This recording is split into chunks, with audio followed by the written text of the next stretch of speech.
In Matthew chapter 5, Jesus gives his most famous sermon, the Sermon on the Mount.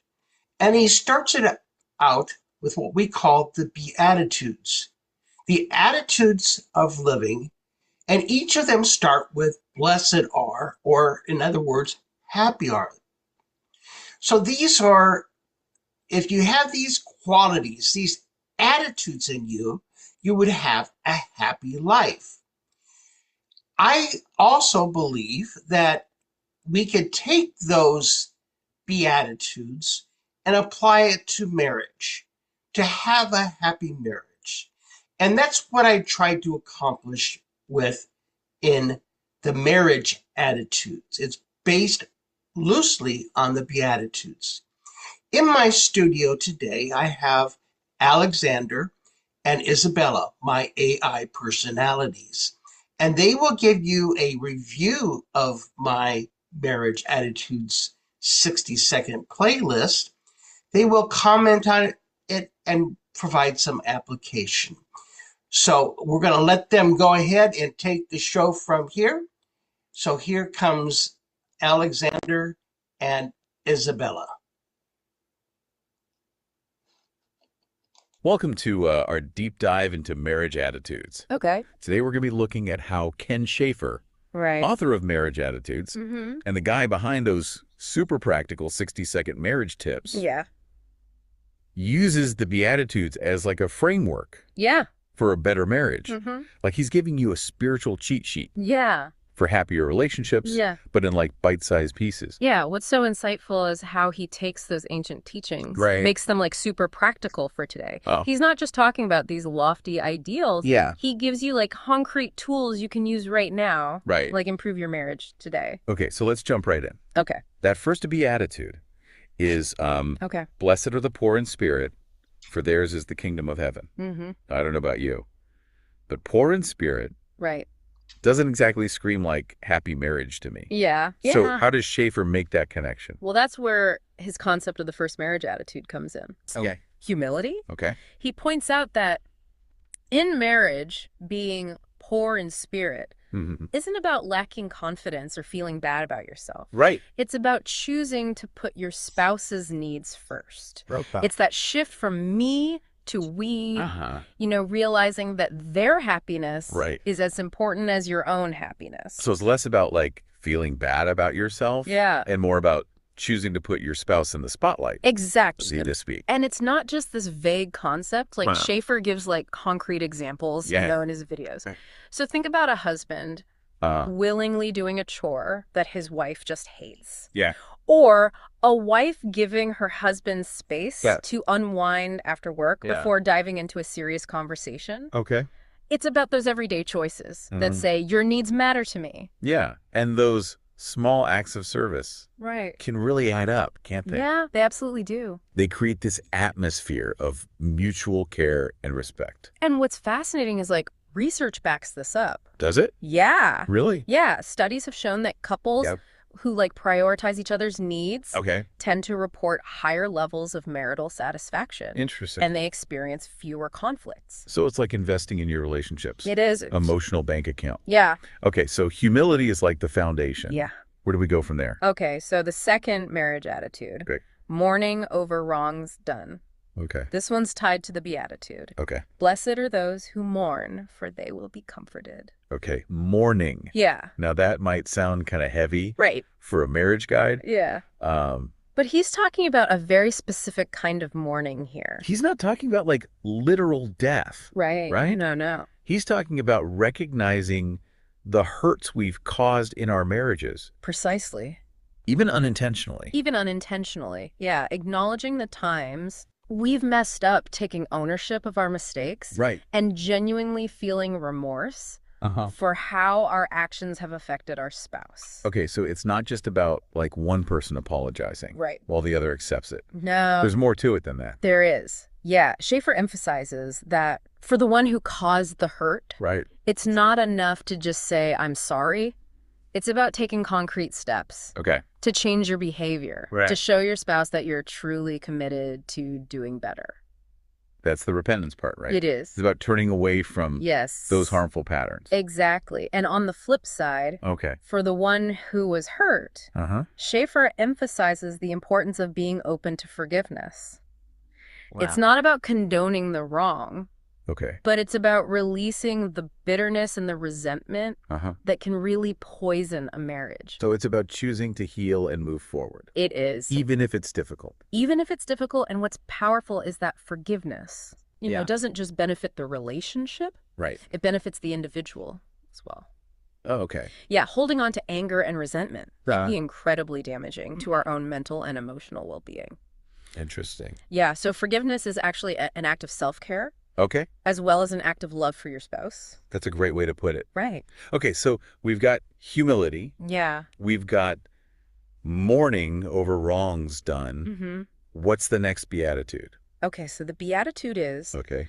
blessed are the meek, for they will inherit the earth. Okay. And Schaeffer links this to the third marriage attitude, gentleness. He argues that true strength in a marriage comes from responding to your spouse with gentleness, Interesting. especially during conflict. Meekness. Right. Often get a bad rap, doesn't it? Yeah, it does. It sounds like being passive or a pushover, but Schaeffer's saying it's actually a powerful force It is. in a marriage. Absolutely, he's saying it takes real strength to control your emotions, to choose kindness over anger, Yeah, especially when you're feeling triggered or upset.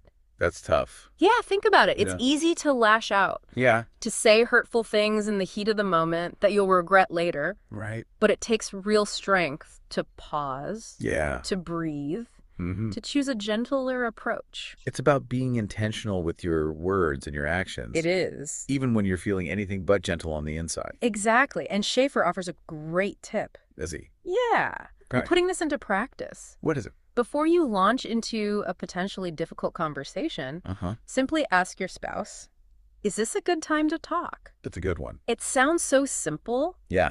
but it's incredibly powerful. How so? Well, it shows respect for your spouse's time No. and their emotional state. Okay. It allows them to prepare for the conversation Right. rather than feeling blindsided or attacked. It's about creating a safe space for open and honest communication, It is. which is so important for that fourth marriage attitude. Right. Compassion. Okay, now compassion Yeah. links to the beatitude, blessed are the merciful, for they will obtain mercy. Oh. Here, Schaeffer's highlighting the importance of putting your spouse's needs Right. before your own, Okay. showing them empathy and care, especially when they're struggling.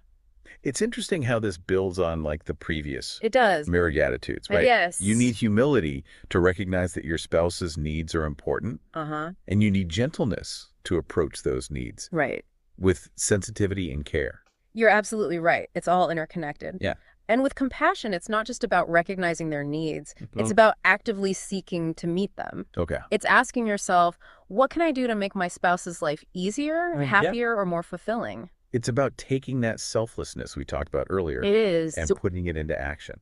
Exactly. And what's fascinating is that Schaeffer argues, Oh, really? that this kind of selflessness Uh-huh. actually leads to greater happiness Interesting. for both spouses. Wow. When you focus on making your partner's life better, Right. you end up feeling more fulfilled and connected yourself. So there's like a beautiful reciprocity There is. to it. It's Yeah. not about keeping score. No. It's about creating this virtuous cycle Right. where each person's generosity inspires the other. And it creates this incredible sense of teamwork and partnership. Yeah. You're not just two individuals living parallel lives. Right. You're a team. Uh-huh. You're supporting each other, Yeah. celebrating each other's wins, Right. comforting each other through the losses. Okay, I'm really starting to see how these marriage attitudes Yeah, build upon one another. they do. So where does Schaeffer go from here? Okay, so this one is, blessed are the pure in heart, for they shall see God. And it ties into what Schaeffer calls the fifth marriage attitude, purity of heart. Now, this one might seem a little more abstract, but it's incredibly powerful when Right. applied to marriage. So how does purity of heart Yeah. translate to like building a stronger relationship? Well, Schaeffer's challenging us Okay. to examine the motivations behind our actions Right. towards our spouses. Right. He asks, Are you doing things for your spouse out of genuine love and care? Uh-huh. Or are you hoping to get something in return? Hmm. It's about making sure that our actions are driven by selfless love, Okay. not by selfishness or a desire to control the outcome. That's a tough one, right? It is. Because even seemingly loving gestures can be tainted Yeah, by ulterior motives. exactly. It's about checking our hearts and making sure It is. we're acting from a place of genuine care. Right. And it's not easy, Uh-huh. but it's incredibly important. Yeah. Because when our hearts are pure, our actions become more authentic and meaningful. Okay. It's the difference between saying, I love you because you genuinely mean it, Uh-huh. and saying it because you want your spouse to do something for you. Right. It's about being mindful Yeah. of the intentions behind our words and actions. I'm starting to see how these marriage attitudes create like Yeah. a framework for real transformation, Yeah. both individually and as a couple. Mm-hmm. But we've covered a lot of ground already. We have. I think it's a good place to stop for now. You're right. There's a lot to unpack here. Yeah. Let's take a break and come back to explore that last marriage attitude Okay. and what it means to like live out these principles in the real world. Sounds good. Okay. Looking forward to it. Great. Welcome back. I don't know about you, but just reflecting on those first 5 marriage attitudes has already given me a lot to think about. Me too. It's amazing how much wisdom is packed into these teachings. Right. But I'm curious about that last one. Living biblically in a modern world. How does Schaeffer even approach that? It feels like a pretty loaded topic these days. It is, and Schaeffer doesn't shy away from the challenges. He connects it to the Beatitude, "Blessed are those who are persecuted because of righteousness, Mm-hmm. for theirs is the kingdom of heaven," which might seem a bit intense for a marriage guide. Okay, I'm listening. Persecution for righteousness. Yeah. How does that tie into building a better marriage? Well, Schaeffer's point is that living according to biblical principles in marriage, things like prioritizing commitment, fidelity, putting your spouse's needs first, can sometimes feel like swimming against the current. Right. Yeah, these values aren't always popular or trendy. Right. It's like you're expected to compromise on certain things to fit in with like modern ideas about relationships. Exactly. And that can be tough, especially when you're surrounded by messages that contradict your beliefs. Mm-hmm. But Schaeffer's point is that there's a blessing in staying true to your convictions, even when it's hard. Yeah, it's about having the courage of your convictions, even when it feels like you're going against the grain. It's kind of like that saying, if you want to go fast, go alone. If you want to go far, go together. Yeah. But applied to faith and marriage. That's a great analogy, and it highlights the importance of having a shared vision for your marriage, Right. one that's grounded in something deeper than just fleeting trends or opinions. Yeah. It's about recognizing that ultimately your marriage is accountable to a higher authority, Okay. and that brings a sense of purpose and meaning Uh-huh. that can help you weather the storms. So that makes sense. But what does that actually look like in practice? How do you live biblically in a modern marriage? Does Schaeffer offer any specifics? He does. He outlines 4 key elements of a biblical marriage Okay. that can serve as guiding principles: love, leadership, respect, and honor. Okay, I'm intrigued. Let's break those down a bit, starting with love. Okay. Most people would agree that love is essential in any marriage. Right. But what makes biblical love different? How does Schaeffer define it? Schaeffer emphasizes that biblical love isn't just a feeling, it's an action. Huh. It's a daily choice to put your spouse's needs before your own, Right. to forgive them when they hurt you, Uh-huh. and to actively seek their well-being. Okay. It's about going beyond like the romantic Hollywood version of love Yeah. and embracing a love that's deeper, more intentional, and ultimately more fulfilling. It's that selflessness we've been talking about, but taken to a whole new level. Exactly. It's not about fleeting emotions or keeping score. It's about a consistent, unwavering commitment to your spouse's happiness and well-being. And this kind of love can be challenging at times because it requires us to put aside our own selfish desires Right. and focus on what's best for our spouse. Yeah. But the rewards are immeasurable. Okay, so that's love. What about leadership? That can be a tricky topic, especially in today's world where traditional gender roles are often questioned. How does Schaeffer address that? Schaeffer is very clear that in a biblical marriage, the husband is called to be the spiritual leader of the household. Yeah. But he's also very clear that this doesn't mean the husband is like a dictator or that the wife is subservient. Right. It's not about control or dominance. It's about serving and protecting. So it's more about responsibility than authority, Right. like taking responsibility for the overall well-being of the family, Exactly. both spiritually and practically. It's about Leading by example, making wise decisions, and ensuring that the family is moving in a direction that honors God. Right. And it's important to note that this doesn't diminish the wife's role or her contributions to the family. Mm. In fact, Schaeffer emphasizes that the wife's role is equally important, but it's expressed differently. Okay, so if the husband's role is centered on leadership, what does Schaeffer say about the wife's role? Schaeffer focuses on two key words for the wife: respect and honor. Okay. And he's not talking about blind obedience or putting your husband on a pedestal. Right. He's talking about a deep, genuine respect for your husband as a person. Uh-huh. And for his role in the family. Okay, so respect and honor, how do those translate into everyday actions within a marriage? What does that look like practically? Respect means valuing your husband's opinions, listening to his perspectives, and supporting his decisions, even if you don't always agree with him. Okay. It's about recognizing his authority as the head of the household without sacrificing your own voice or autonomy. So it's about finding that balance between partnership Right. and recognizing the unique roles that each spouse plays within the marriage. Exactly. And it's about treating your husband with dignity, Mm-hmm. speaking well of him to others, and upholding his reputation. Right. And honor goes hand in hand with respect. It does. It's about recognizing his worth and valuing his contributions to the family, Yes. both big and small. Both big and small, and when you combine these elements, love, leadership, respect, and honor, it creates a truly powerful foundation for a marriage. It sounds like there's a real sense of mutual respect and admiration in this model of marriage. There is, and what I find so compelling about Schaeffer's approach is that he doesn't just present these ideals in a vacuum. Yeah. He acknowledges the real-world challenges that couples face Right. and offers practical tips for incorporating these principles into daily life. That's what makes his work so relatable. Yeah. It's not just theoretical, it's something that couples can actually put into practice. Absolutely. He takes these ancient teachings and makes them relevant to the modern world. So to recap, we've explored Schaeffer's 6 marriage attitudes, which are really just a reframing of the Beatitudes. Right. And we've delved into the key elements of a biblical marriage: Mm-hmm. love, leadership, respect, and honor. Mm-hmm. And what's so remarkable is that these principles, while rooted in ancient wisdom, are still so relevant and applicable today. Mm.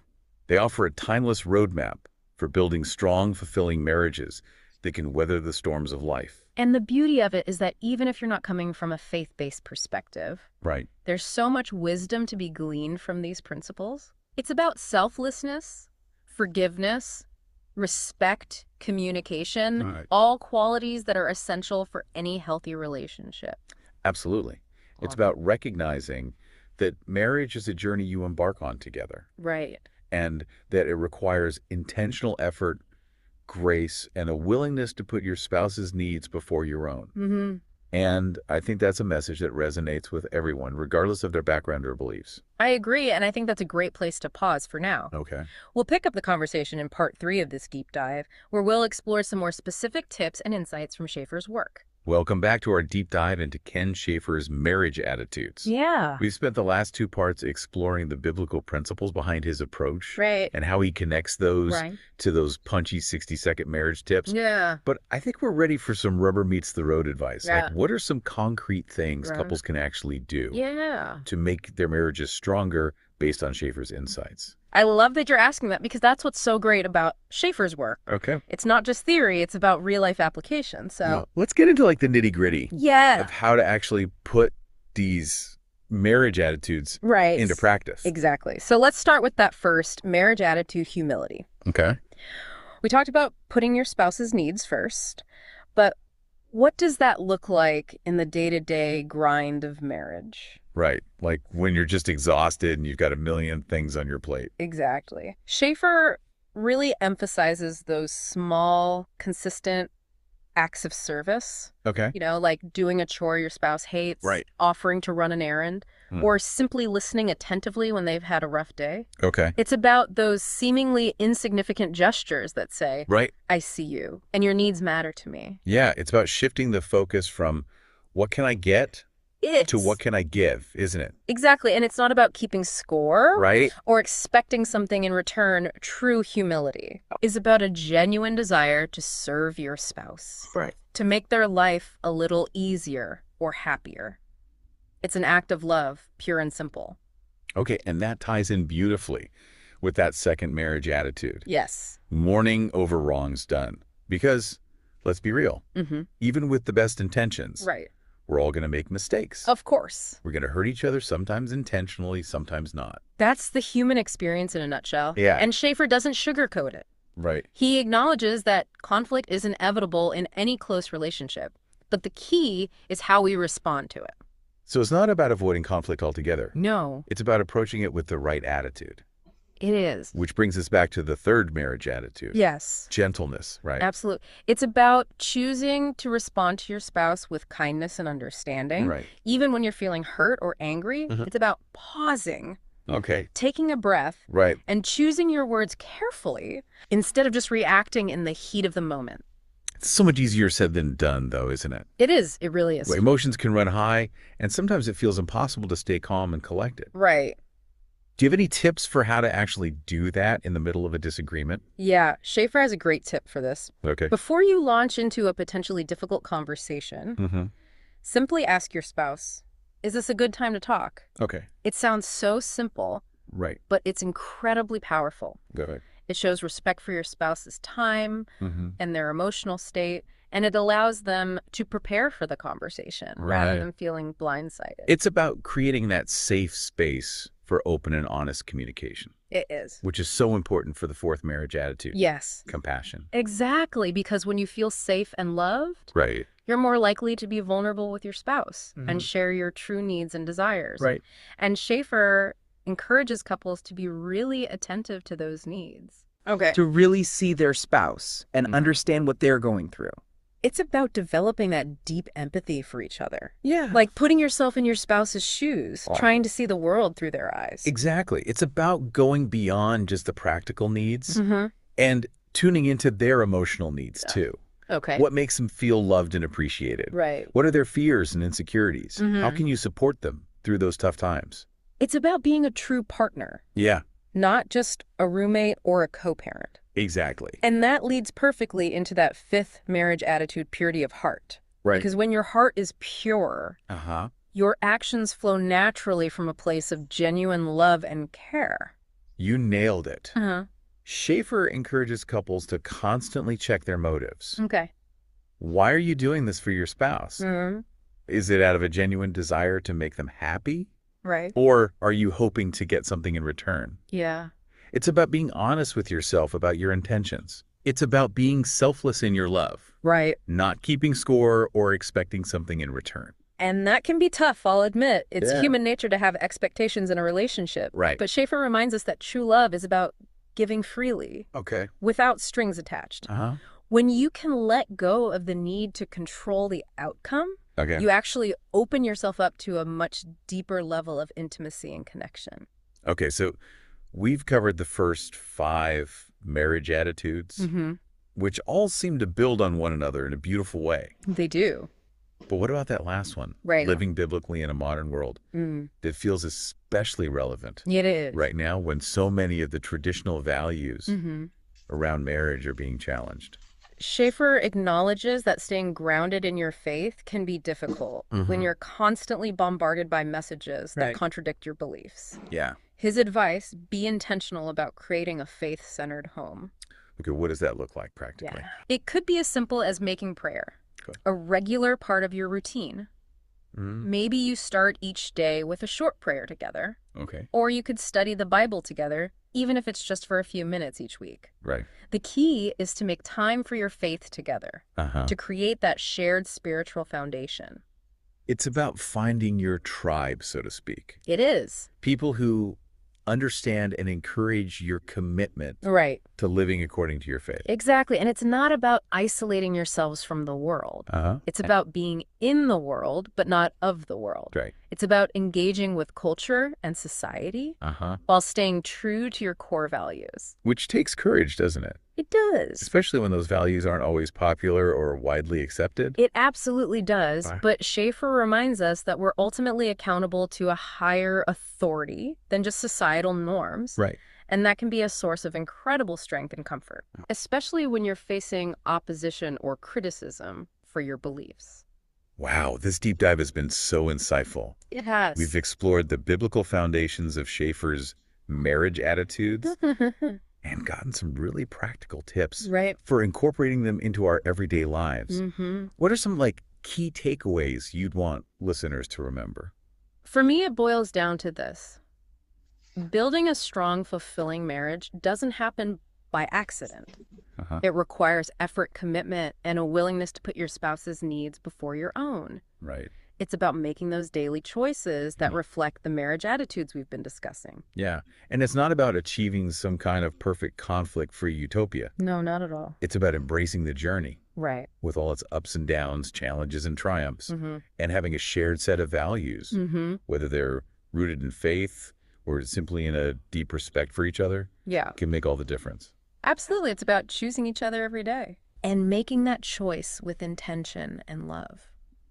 That's a beautiful thought. Hmm. I think we can all get behind that. I hope so. So listeners, as you go about your week, Yeah. I encourage you to reflect on these marriage attitudes. Mm-hmm. Which one resonates most strongly with you right now? Right? And what's one small step you can take Yeah. to embody that attitude in your own relationship? Good question. Until next time, happy diving. Thank you so much, Alexander, Isabella. I hope you enjoyed this program today. Keep tuned with us as we go into further and further marriage tips.